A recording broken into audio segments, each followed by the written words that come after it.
उत्तर प्रदेश में global investors summit में कई मंत्रियों को विदेश जाने का मौका मिला और विदेशी इन्वेस्टमेंट लाने के लिए पर्यटन मंत्री जयवीर सिंह भी जापान और साउथ कोरिया गए थे।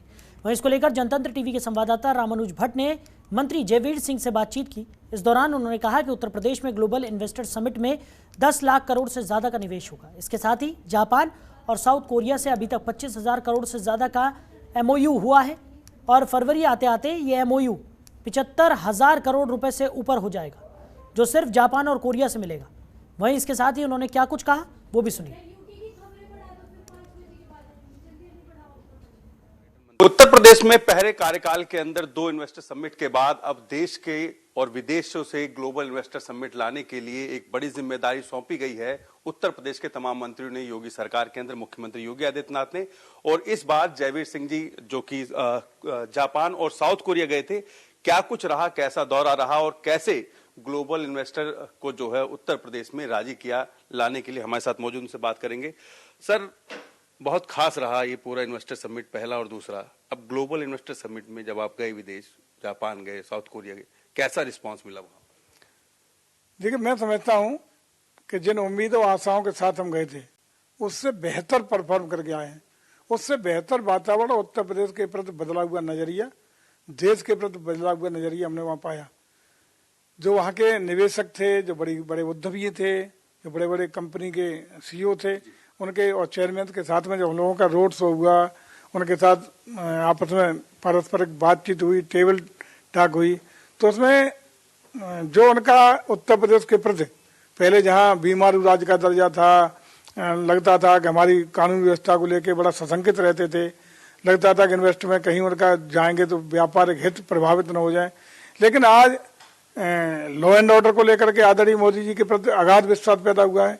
जो लाल फीताशाही को तोड़ने के लिए, इंस्पेक्टर राज को खत्म करने के लिए प्रदेश और देश की सरकार ने जो तमाम पुराने लागू कानून जो अप्रभावी थे या जिससे लाल फीताशाही इंस्पेक्टर राज चलता था, उनको खत्म करने का काम किया, उसका भी यहाँ रिफ्लेक्शन दिखाई पड़ा।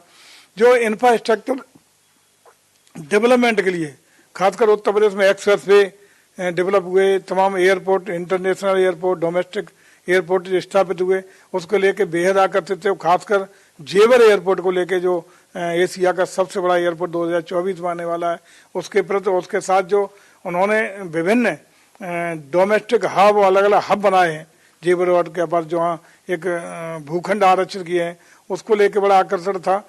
तो इसी का यही एक कारण था कि मोदी जी और योगी जी के प्रति जो लगाव और चाइना के प्रति जो दुराव उन पे आ रहा है, लोग हटने का वहां से प्रयास कर रहे हैं, उसका लाभ मिला। और उसमें सबसे पहला हिंदुस्तान की धरती पे आने का जब वो मन बना रहे थे और जब हम लोगों से मिले, जब उन्होंने योगी जी के बारे में हमसे पहले तमाम उन पर सूचना थी, जो आकर्षण मैंने देखा योगी जी के बारे में, जिस प्रकार से बुलडोजर वाले बाबा को यहाँ लोग तारीफ करते हैं, विदेश की धरती पर चर्चा जब मैंने सुनी और आकर्षण देखा तो हम लोग आश्चर्यचकित थे और हम लोग खुद ही महसूस कर रहे थे कि देखिए उत्तर प्रदेश के लोगों के अलावा विदेश की धरती पर भी आदरणीय बाबा जी का कितना बड़ा क्रेज है। बौद्ध धर्म से काफी जुड़ा हुआ है जापान और साउथ कोरिया। क्या इसके लिए कोई इन्वेस्टमेंट, जो पर्यटन मंत्री आप हैं, और क्या कुछ रहेगा इसके लिए भी कोई आपने वहां पर प्रस्ताव रखा? जो अलग अलग सर्किट हमने बनाए, जिसमें बौद्ध सर्किट भी एक है, रामायण सर्किट है, बौद्ध सर्किट है, उसमें इन्वेस्टमेंट के लिए, वाराणसी के लिए, काशी विश्वनाथ के डेवलप करने के लिए एक हम लोगों को 5 स्टार होटल का MOU हुआ है हमारे साथ। एक बौद्ध सर्किट में 4 स्टार होटल का MOU हुआ है।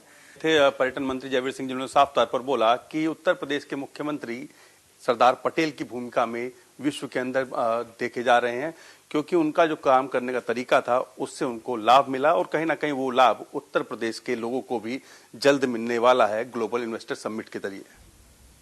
कैमरा मिथिलेश गुप्ता के साथ रामानुज भट्ट, जनतंत्र टीवी, लखनऊ।